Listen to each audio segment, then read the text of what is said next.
Hey everybody, welcome back to Race of History. Today we're going to get into Sabaton's Gott Mit Uns. This will have the English lyrics on the screen.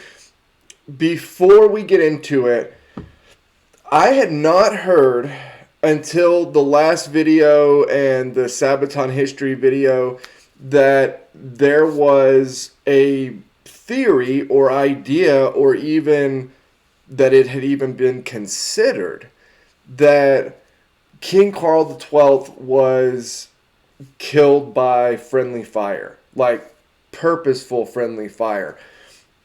I had never heard that before. When it was in the Sabaton song, it really just the whole rest of the time I was recording, my brain was just spinning on what the thought process was. What was there to gain? What evidence was there? Like I was all over the place. So sorry if that affected the recording of that video, but I ended up doing a really deep dive into the thought process, right? Not only why it would have been done, but all sorts of different angles to it. And of course, most of them are, it was probably musket or grape shot, or like it's something from the fortification, it's enemy fire. Like that was the majority of the stuff I found. That's what it said. However, I came across an academic article written by Carl Nordling, called "The Death of King Charles XII, the Forensic Verdict." I actually had to use all of my information from university to get access to the article, because it was on a database and all of that. But it was one of the most interesting things that I had come across. And so I wanted to, I'm not giving any conclusions here. I don't know nearly enough about it to do anything like that. But I wanted to give you all some insight from this perspective, because it's not the perspective that I saw the most, which was it's for sure enemy fire. That was kind of the overwhelming majority. That's what I read. This one's a little bit different. So, first of all, he goes through a dissertation that was written by a professor at the University of Gothenburg, and essentially they took that dissertation, went through it, kind of found different angles to look at this from, and then went through all of the forensic evidence, right? So they start out with the background that Sweden was at war, that things weren't going great with domestic policy. They basically just lay the background for why this is theorized or why it could be possible, right? And they talk about how after he died, the policy of Sweden totally changed. Like literally within days, the policy of Sweden was totally opposite from what it had been when the king was alive, right? It says the initiator of the policy change was Count Frederick of Hessen Castle, the Swedish generalissimus and brother-in-law to the king. The assault on Norway was suspended, the army ordered to retire, negotiations with the Tsar were discontinued, the much-hated Baron Gertz was arrested and soon executed after a sham trial. King Charles was succeeded by his sister, who 15 months later abdicated to Count Frederick, right? And so they go through all sorts of, what people said at the time, what was written in people's diaries, all sorts of stuff like that. And they say essentially the controversial issue boils down to this. And I'll read quote now. Quote, "The skull of King Charles and the bullet holes are convincing enough as to the cause of death. The king's hat with the 19.5 millimeter bullet hole is an exhibit on display in the Royal Armoury of Stockholm. But from where did the bullet come? Was it just a random bullet from the fortress, or was it fired off by an assassin from nearby? This has been an extremely controversial question for almost 300 years. Many books and articles have been published advocating for each of these theories. The recent Swedish National Encyclopedia says that the persistent rumors about Charles having been assassinated may now be dismissed. This statement purports to be based on, quote, a ballistical and topographical investigation, and refers to an article by Grenadier from 1988. The present writer asserts that enough evidence exists to prove that the fatal bullet cannot have come from any of the guns or musket on the fortress or its outer fortifications.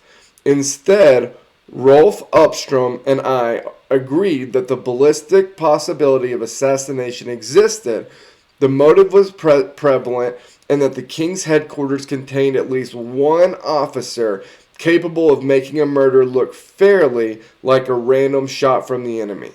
Okay? Now, this is, obviously he goes through the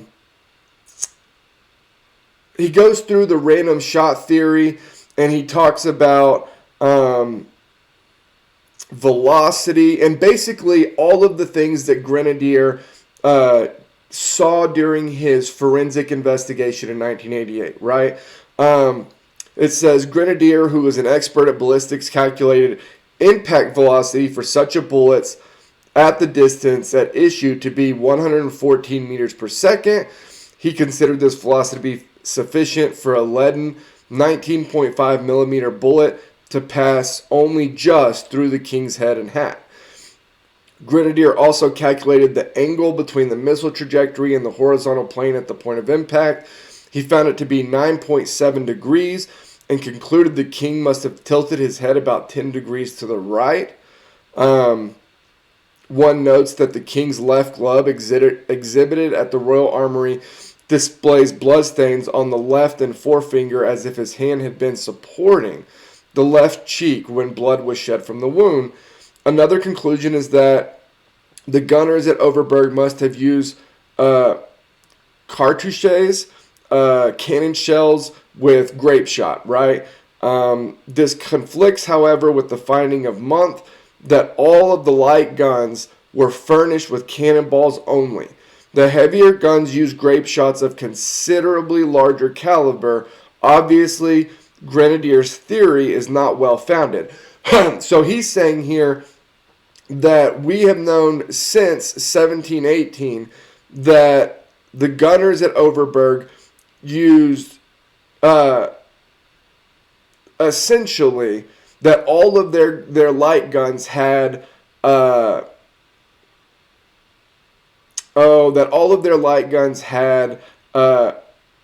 cannonballs. And so the idea that they were furnished with grape shot is not accurate. And that's basically what he says there, right? He goes through the post-mortem examination, and essentially what he gets to is that he says that there is no way, right, from the evidence gathered, that with the weapons and firearms and projectiles that the enemy had, that the king could have been shot by the fortification, by the enemy, right? And he lays it out. This paper is, 20 pages long maybe. But he says not only does it not make sense for the ballistics that the enemy has, but the angles and directions and all of that don't make sense either, unless you're giving the enemy ammunition that we know that they're not using, right? And specifically, the type of ammunition that he references, well, it says right here, the probable impact velocity and the bullet. So in 1937, there was a publication of a ballistical medical investigation based on trial shootings. It was found that the impact velocity of a leaden 19 millimeter bullet had to be at least 150 meters per second in order to pass all the way through the skull without a hat. So he's saying there that it cannot have been going the speed that, what's his name? Gothenburg, Grenadier, I think, is the one that made the, that made, so he's saying that the guy who did the 1988 investigation, who said it was going, 114 or 120 meters per second, that he said that was fast enough to make it through the king's skull. And he's saying that actually this has been done now through commissioned reports, and it has to be at least 150 meters per second in order to get all the way through a human skull, right? So he's saying that in and of itself doesn't work. It says, on the other hand, with a velocity of 225 meters squared, or meters per second, the bullet would blast the head to pieces. Another finding was that a doubled felt in the front of the skull required about 50% more energy, i.e. powdered charge, in order to penetrate the head. The kinetic energy of a leaden bullet hitting with 114 meters per second would obviously have been far from enough to make the bullet penetrate the double felt and the head from temple to temple. Apparently, Grenadier did not pay regard to Holtvilk's actual results. Instead, he took his stand on what he thought was the opinion, i.e. the speed of only 110 meters per second, in spite of the evidence he actually collected. In reality, the resistance of the double felt hat would require about 20% more speed. That might have been enough for a naked head. Besides, the considerable blast effects indicate that the speed may have been in excess of the minimum required for piercing the head and hat. So basically he's saying that because of how big the blast was, it makes it seem like it was going even faster than it actually had to be going, right? In addition, we take into account that Holtvik's probably calculated the distances a little bit too short. Since then, Upstrom has demonstrated that the death trench may have been farther removed from the fortress, up to 225 meters, and even from Overberg, that was imagined in 1937. Finally, Grenadier made light of the important finding about leaden bullets by Sam Klassen. The latter discovered that an ordinary leaden bullet cannot pass through an animal or human skull without leaving a number of small splinters behind. And I don't know how people that this was not. So I'm from Texas.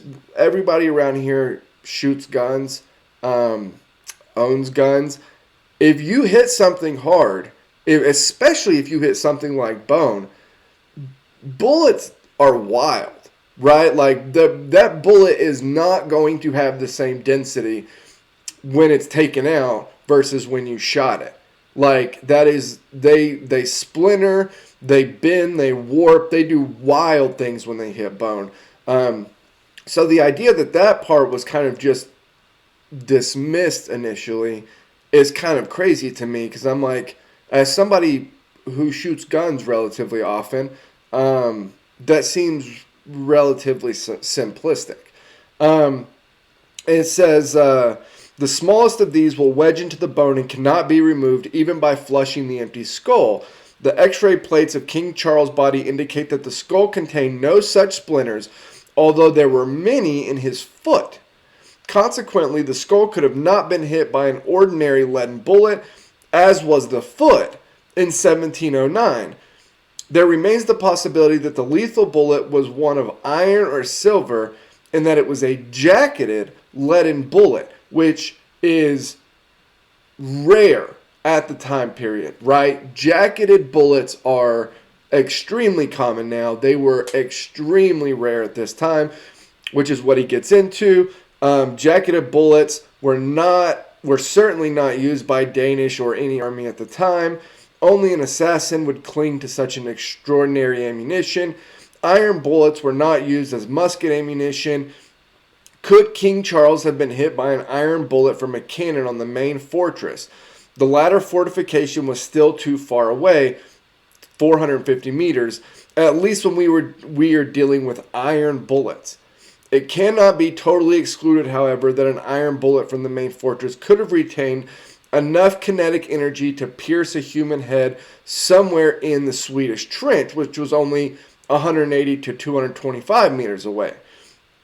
However, the Danish army did not use iron bullets of any such caliber as 19 or 20 millimeters. The smallest iron bullets that have been found measure 21.9 millimeters, so 22 millimeters.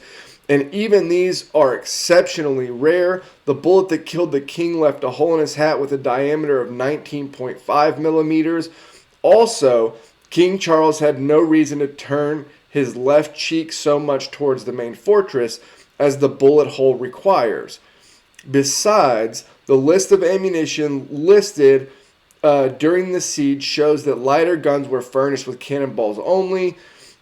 All the cartouche bullets used must have had calibers larger than 30 millimeters because they had to fit the heavier guns. To sum up, on November 30, the fortress was lacking any type of ammunition that could possibly have caused the injury that killed King Charles. The bullet hole through the king's skull points roughly in the direction of Overberg, provided that the king accidentally was looking about 20 degrees to the right. However, the guns on Overberg could not produce sufficient impact speed 620 meters away for even a leaden bullet to penetrate a human head. Also, the lethal missile could not have been an ordinary leaden bullet anyway. So, he goes on to say, okay, well, if that's not it, if it's not a leaden bullet, if they don't have the ammunition in order to make this even plausible, then what are we left with here? And he goes into essentially the probability of regicide, right? Which this goes on for about, 10 more pages, but he basically lays out how burdensome the war is, how much political pushback the king is getting, not only from kind of the oligarchy, but that just everybody in Sweden is kind of having a hard time domestically, and how essentially there are people who would not hate that this would happen. But he specifically points to his brother-in-law, Count Frederick, I think is the name of him, who gains everything, right? And that's who he says, like, well, if you're looking for who had, the most on the line here, he gets literally everything. He gets the whole kingdom. So he points to that. He points to a hypothetical disguised murder, essentially saying the possibility of a disguised murder existed, although it required considerable skill to make work. To shoot the king from behind would be blazing murder. To take aim from the front was just as much out of the question. King Charles would have discovered the assassin before the latter had even managed to fire. To shoot from the right wasn't safe. The new trench went in that direction. Also, there were no enemy guns in the position that could be blamed for a shot from the right.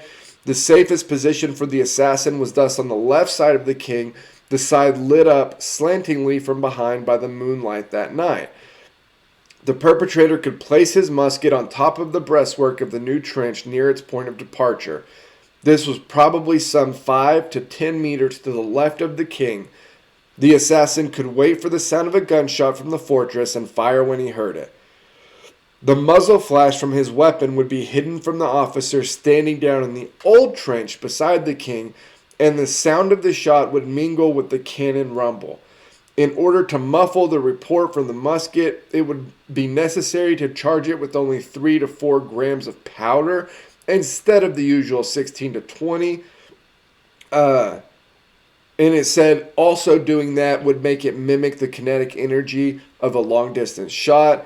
As an additional safety device, the murderer may have used an accomplice to distract the uninitiated witnesses standing next to the king. If a murder plot like this was carried out and the king died, no one would be able to say for certain where the shot had come from. It would take an expert and thorough investigation to reveal how it happened. Superficially looked at, it would seem that the king had been hit by an enemy bullet, and there were 22 other soldiers that were hit by enemy fire that night. And so he believes thoroughly, and I mean thoroughly, that the king was assassinated. He lays out who could have done it. He lays out who could have initiated it. He goes to Count Frederick on who could have, initiated this move behind the scenes. He talks about all the evidence, about the jacketed bullet, about all sorts of stuff. But the main thing that he kind of points to is that everybody at the time was extremely skeptical. And so that makes him skeptical, right? He said that he went through a bunch of diaries. He read the army surgeon's report from the time.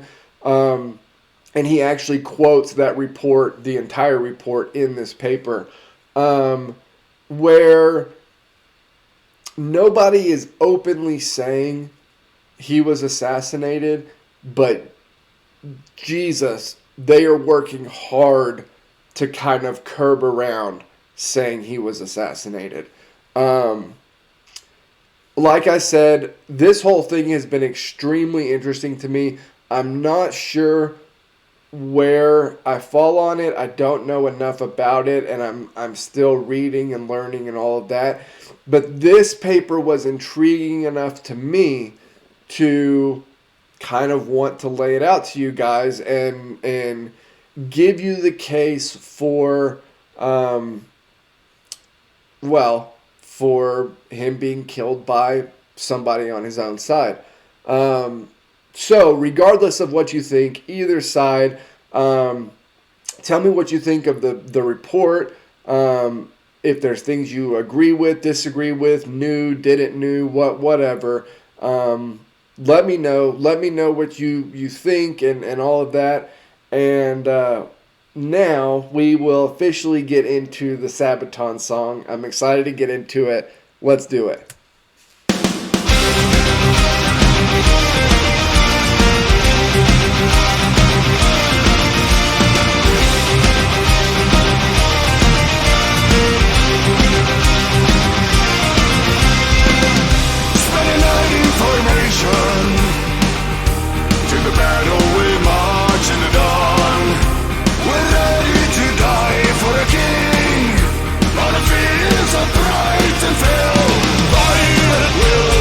Aim for the cannons, counter-attack, thunder of God.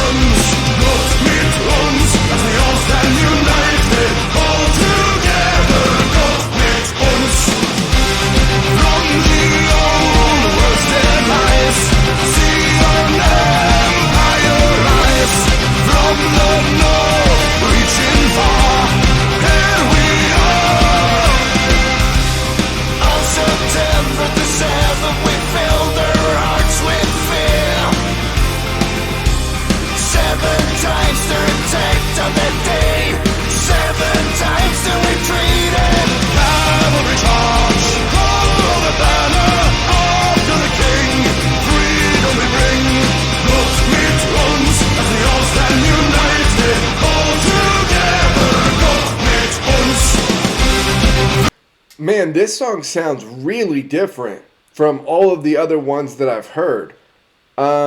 It's really fast paced. Um, I don't know because the chorus is still catchy. You know, they're good at their chorus stuff. But the and it's not even the voice. It's there's just something else about it that sounds different. Maybe I'll pick it up as we go.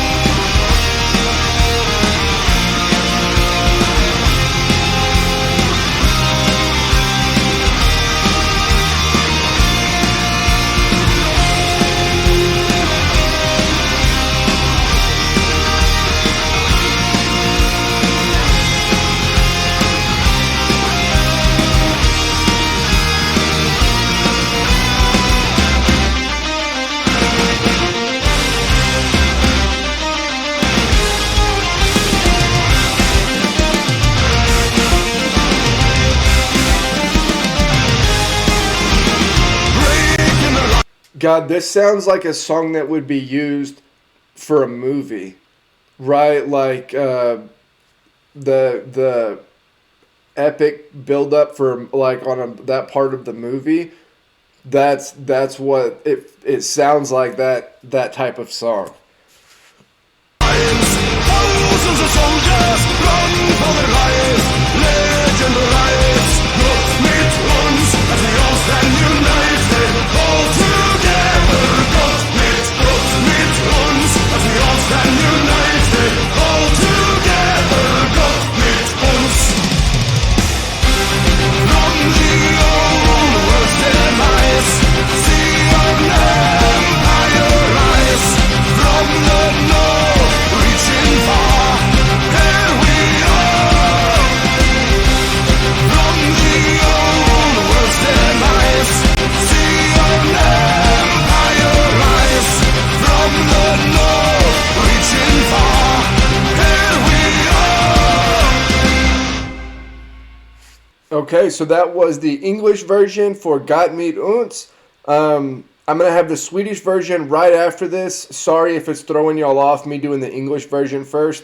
But that's what it'll be this time. I got a little bit confused with the songs doing the recording. So the Sabaton-Gott Mit Uns Swedish version will be there in just a second. Okay, now we'll get into the Swedish version of Gott Mit Uns. I have the English lyrics on here, so I'm excited to do it. Let's get into it.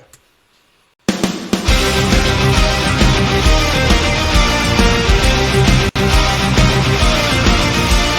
love the pace.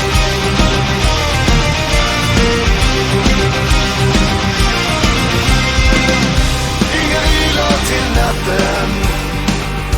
För det gryningar går vi mot strid. Vi är redo att dö på kung. Här på fältet fick Brighten fäll. Svenskar i eld, Gud är de med oss. Strid för er tro, ge ingen nåd. Gott mit uns, vår konung har talat. Hör vårt stridsrop, Gott mit uns. Från ett slag fällt av blod, föds en stor makt av mod. Ifrån Norden vi slår, där vi står. Hör kanonerna dånar, hör en här som marscherar i takt. När vi stormar vid Breitenfeld, väntar död eller ära. Lås till attack, se till att fara, börjar en kung, rider vi strid. Gott mit uns, vår konung har talat. Hör vårt stridsrop, Gott mit uns. God, I think I have liked the Swedish version more, I think, on all of the songs on this album I've listened to. I love the like first person personal perspective of the lyrics so freaking much. I feel like they are so good at writing the lyrics for the first person. Like, God, it draws me in so much.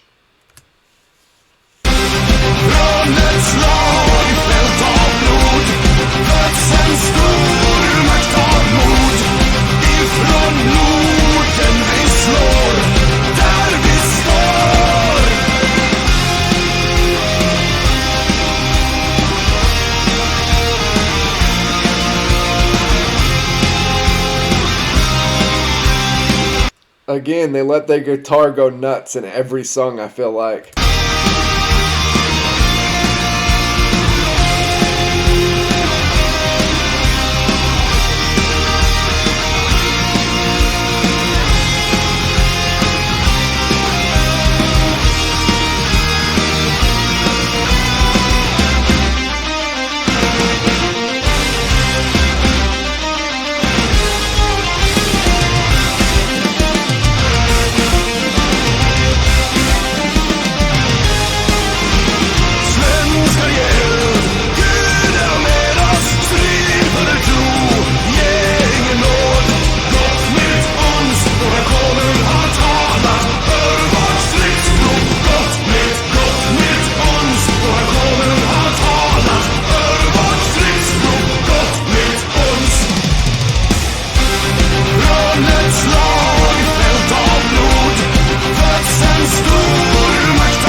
Okay, that was the Swedish version of Gott Mit Uns.